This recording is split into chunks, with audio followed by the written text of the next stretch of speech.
Ladies and gentlemen, how are you doing this fine evening? I hope you're having a fantastic day, fantastic evening. I got a great lineup. I got some amazing news for you. Donald Trump does the unthinkable. We are literally watching the Democrat Party. We're watching the end of the Democrat Party right now in front of our eyes. Not only is Trump doing everything he can to save the republic, to strengthen our economy, to strengthen the GOP, but he's also cleaning house within the GOP party. We're going to get to that. But Joe Biden, Joe Biden, thank you. Joe Biden is doing everything he can to destroy Nancy Pelosi because she led the coup to make sure he can't run against Trump in 2024. Not only that, it looks like Fani Willis is going to prison. And I actually want to start off with that. The first thing I'm going to show you is actually a video of Fani Willis. But by the way, as soon as you're in, give the video a thumbs up. Make sure you're subscribed with bell notification buttons on, and leave me a comment letting me know what state did you vote for Trump from, making sure he wins the Electoral College and popular vote. Love you all. Let's get into it. This is the first thing I want to play for you guys. I understand you have breaking news. What is it? The Georgia State Senate has an investigation going on into the Fulton District Attorney's Office.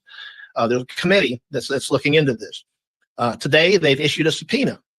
They've issued a subpoena to Attorney Ashley Merchant for all of her text communications related to this case. This is getting the attention of the authorities, not only in the state Senate, but there's ethics things going on here in Georgia.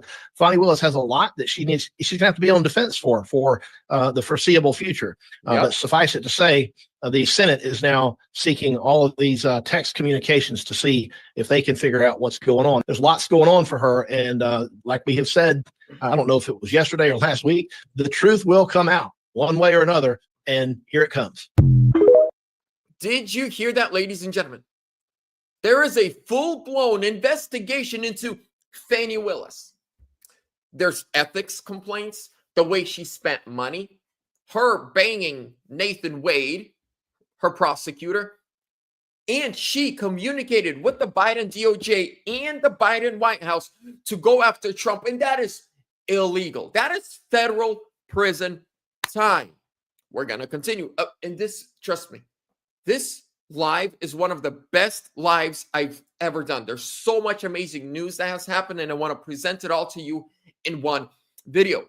But before I continue, in order to keep the show running, I got to give a big shout out to Verity Metals. Ladies and gentlemen, I don't like big banks. I don't like the Fed. They print money, send it overseas, and tax you to oblivion. They destroy your IRAs, 401ks, your cash savings, and your retirements. This is where my good friend Matthew Geiger, the owner of Verity Metals, comes in. Go to veritymetals.com or call him today and ask him about self-storage IRA options. He is the best in the game. The best in the game. Get free silver and qualifying orders when you tell them I sent you. Links down below in the description. That's it. Let's continue. Here's what we're doing next. Boom, boom, right here. Present. Did you guys hear about the huge spending that they were going to do? Just in, no vote on Speaker Johnson's spending bill after President Trump and Elon Musk reject resolution. Huge spending bill. Billions of dollars on everything. Everyone gets a raise. Congress gets a raise. Drag shows for Pakistani kids. Millions of dollars. Trump stopped it. Let me show you how he stopped it. We're jumping back onto my Twitter page. So this is Speaker Mike Johnson today, before it was stopped, responding to the outburst on social media by Elon Musk, Vivek Ramaswamy, and Donald Trump. This is what Elon Musk even said. This bill should not pass. So real quick, I know you have to go, but President-elect Donald Trump has yet to weigh in publicly on this spending deal. Have you spoken to him about it? Yeah, well, I was in constant contact with President Trump and his team, the chief of staff, and all the domestic policy advisors. They know exactly what we're doing and why. And I was on a text chain last night with Elon and Vivek about Doge, because I'm super excited about that. And I said, guys, these are the necessary things.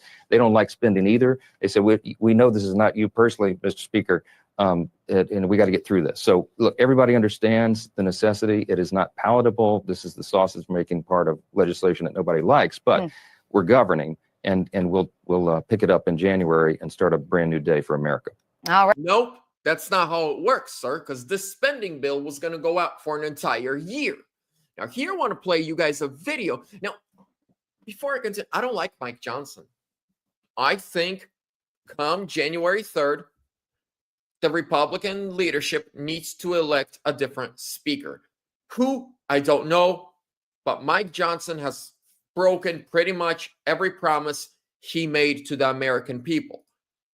Vivek Ramaswamy, in this 50-second clip, lays out what the spending is on, and it's just ridiculous.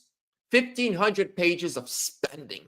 Congress is about to pass a bill that blows away your taxpayer money, but they made it over 1,500 pages long so you wouldn't read it. I did you a favor. I read it for you. It's supposed to be about keeping government operations open and providing disaster relief aid to hurricane victims, which I'm sympathetic to. But if you read the bill carefully, it contains pay raises for members of Congress, and I'm not making this up, an expansion of their federal health benefits. It contains all kinds of special interests and pork funding, including opening up a new stadium in Washington, D.C.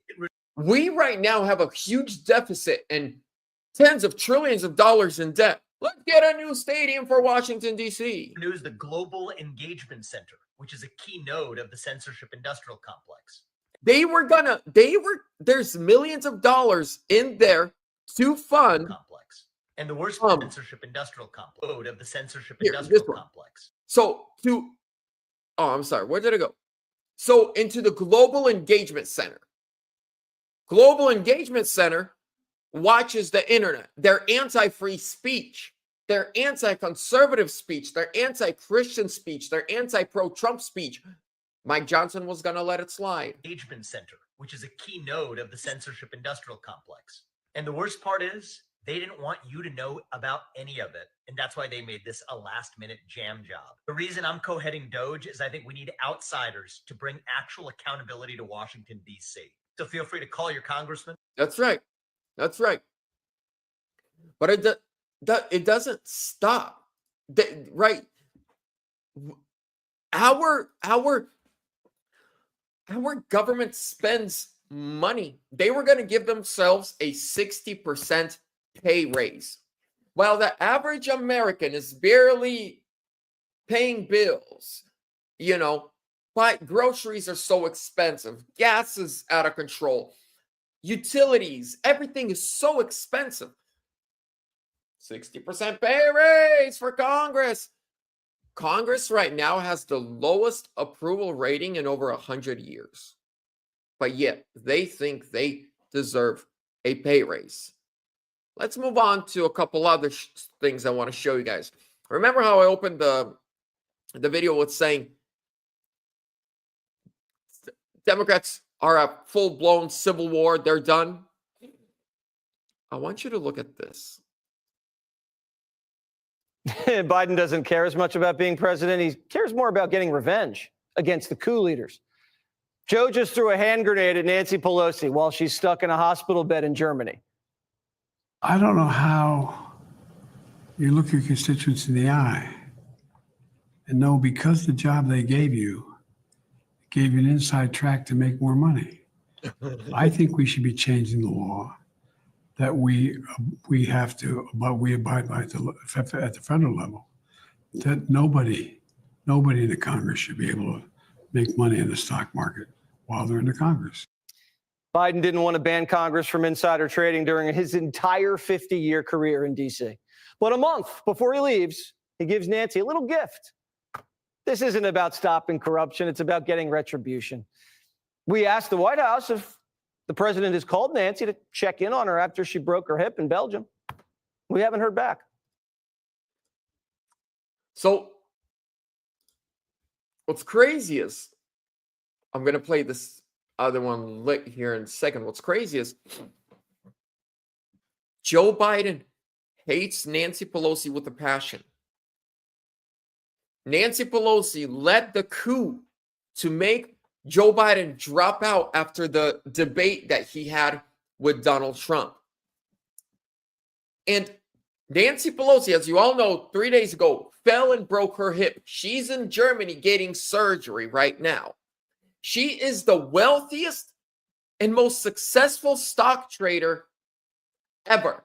And the reason she's so good is because she's in Congress. And of course, Congress knows what they're about to pass, who they're about to sanction, what they're about to approve. And so she would invest into things that she knew are going to skyrocket. Joe Biden has been in the Senate for over 40 years. He was vice president for 8 years and president for 4 years. Not once, never did he. Joe Pusher, probably. But never in his entire political career did he ever say, we should not allow Congress to trade stock. But now,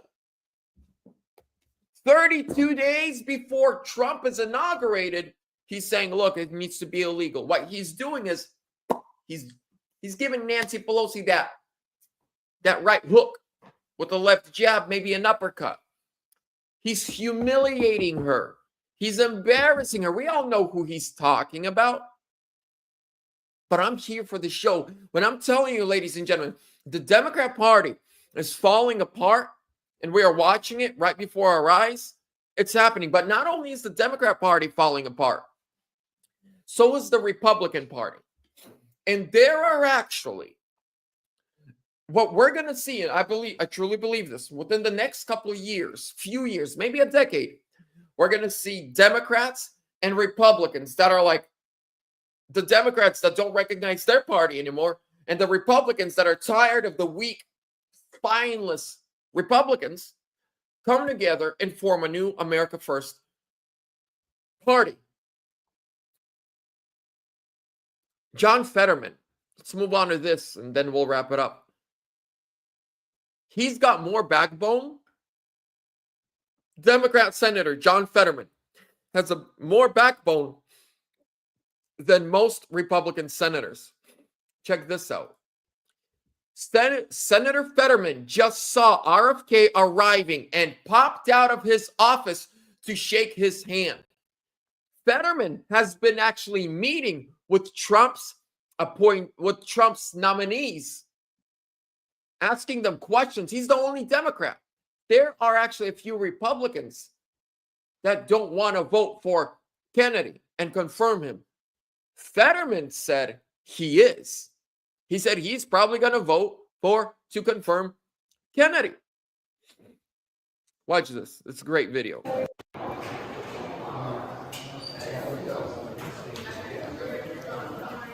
Sarah, have you been able to assuage senators about any concerns they might have on the use of vaccines? Would you be able to express that you would? There you go. Right. Sarah, have you been able to assuage Did I get the wrong video? concerns they might have on the use of vaccines? Would you think you've been able to express to them what your views are? There he is. Yeah. There's Fetterman. He's going to pop out of his office. Right there. Just shake his hand. Fetterman, I understand Fetterman says some crazy stuff sometimes. And, but he's actually made a lot more sense sometimes than the Republicans have. And it's crazy to me. But I think with just a little more, waking up, and kind of realizing things, I think Fetterman might be a good conservative. He just needs his brain cells back and working. Now, before I let you, ladies and gentlemen, and my beautiful freedom-loving patriots go, I got a couple announcements for you. So tomorrow, 9:30 my time. So I'm in Arizona. So it's gonna be 10:30. Wait. Tomorrow morning, between 9 and 11 a.m. Arizona time, I will be doing a live interview with Matthew Shea, Pastor Matthew Shea. He was a 20-year United States Army veteran. He was a lieutenant. He served overseas. He's very good friends with General Flynn. He used to be a state representative of Washington State. He's a constitutional attorney. They sued him trying to take his, because he's a conservative Christian who fights for freedom. They tried to sue him and strip him of his law license. He won. He's going to share that. He's going to share about what it means with Trump administration coming in. Again, he's very good friends with General Flynn, with the Flynn family, and all that. Now, what did Trump do? Here, let me show you guys. Let's go back to this. Here, 1 second. Where's this one? Here, I'm going to show you.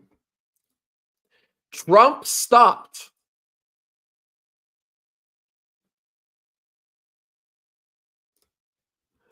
just a no vote on Speaker Johnson's spending bill after President Trump and Elon Musk reject resolution. So, Speaker of the House Mike Johnson was going to push through billions and billions and billions of dollars of brand new spending, give Congress a 60% pay raise. Trump, Vivek Ramaswamy, Elon Musk started a whole fist on social media, and there's not going to be a vote. This is one of the worst spending bills I have ever seen. I mean, we're funding everything from rat. Literally, I think it was like $3 million into rat sex change operations. I think $1.2 million into drag show in Pakistan. In Pakistan? Okay, let Pakistan have drag shows. Why do we have to pay for them? If some scientist wants to cut the nuts off a rat, go ahead. Why do I have to pay for it? There's a pothole down the street from my house that's been there for the last year. Can I get some money for that? There's homeless. We have homeless people, veterans. We have drug addicts that want help, but they can't go anywhere because they can't afford help. I've actually encountered recently a young man, maybe like 18, 19 years old, standing asking for money. I bought him a sandwich, a bottle of water, and I talked to him for a couple minutes and said, "Do you want to go to treatment?" He said, "Yes." We made 3 phone calls. No one would take him because he doesn't have the money and he doesn't have insurance. But when you're in full-blown addiction, and if you stop, you're going to have near-death experience because of withdrawal pain, you're not going to want to do anything. Like, it sucks. How about we fund rehabs, walk-in rehabs? If you don't have money, if you don't have insurance, let's help our youth. Let's help our citizens that, due to circumstances sometimes, maybe a bad home that they grew up in, they got into addiction. They thought they would try it once, but here they are years later, addicted, homeless, hungry. They want help, but they can't. And what's the most pathetic thing about this, the Taliban in Afghanistan, when our government left, we left them with almost 5 million addicts, heroin addicts. Guess what they did? The Taliban funded a rehab, and then they would go around and make them go to rehab. They cleaned up their streets. It's sad that the Taliban knows how to clean up drug addiction better than we do here in the United States. We will just let them do whatever they want on the side of the streets. Taliban's like, no, we're going to force you to get better. You don't have a choice. Because you can't do that around here. Ladies and gentlemen,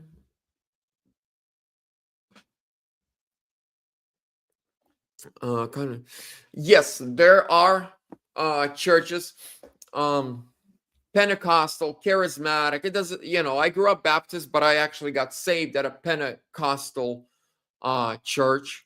But I'm none. I don't believe in denominations. I believe you're either a child of God or not. But yes, I honor and have so much respect for churches that do what they do, like that want to help. It's awesome. Now, and I work hard, and there are some people that take advantage of the welfare system. And then there are those who truly need single moms, or what's sad in our country is, if let's say it's a husband, wife, 3 kids, husband owns a small business or is the only one working, and let's say he breaks his leg and he can't go to work for a month, our government will give him nothing. Nothing. But an illegal immigrant can come here and get everything. I'm going to leave you guys with this last example. I know an American guy. I'm not going to say his name. Hopefully he doesn't watch this. 50 years old. He's got a couple kids. Dude barely pays his rent. He was born in America. He went to school in America. He graduated college in America. And the dude, dresses like a bum and has an old beat up car. And then my nephew, 27 years old, came here. His dad died when he was 12. So he grew up with just him, his mom, and his brother. And his little brother, who was 12, died a year ago. And my nephew, who came here, grew up without a dad. Recently, his brother died. He came to America 2.5 years ago from Ukraine, worked his ass off, has now bought 3, they're not from the dealer, but used 3 cars, pays rent, pays taxes, donates to his church, works his ass off 6 days a week, construction, from the break of dawn until the end of the day. The American who had everything, every opportunity given to him on a silver platter, he had a mom, a dad, grew up in a good house, lives off the welfare system. The immigrant kid who grew up without a dad and buried his own brother now takes care of his mother, was able to purchase 3 used cars in the span of 2.5 years, pays rent, pays taxes, donates to his church, and he actually volunteers for a ministry to save souls for the kingdom of God. That's the American dream. When you come here and you don't ask for a handout, but you work your ass off and you do something with your life. I mean, he has every right to make excuses, to go get drunk, get high, and just feel like, I grew up without a dad, or I'm poor, and now my brother's gone, I'm depressed. He straps on his boots every morning and goes to work. That right there is the American dream. Ladies and gentlemen, how many days till Christmas? Woo, we got one more week. One more week till Christmas. God bless you. Have a fantastic day. I'll see you guys tomorrow. I'll be doing live streams tomorrow. God bless you. See you soon. Stay blessed. Make sure to give the video a thumbs up. Please give the video a thumbs up right now. Give the video a thumbs up. Make sure you're subscribed with bell notification buttons on. Tomorrow's interview will be awesome.